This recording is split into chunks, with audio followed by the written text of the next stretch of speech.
Hey guys, it's Kelsey.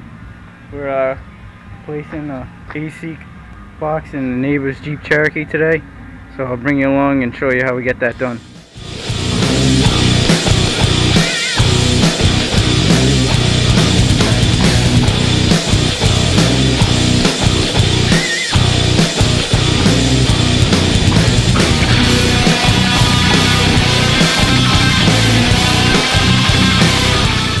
Alright, a little bit of work. We got the AC box out over here. Got a couple vacuum lines to disconnect. Then I'm going to take apart the 8mm screws all the way around, split the box in half, then we'll replace this evaporator core with the new one that we got from Rock Auto. Cool, we got the brand new one.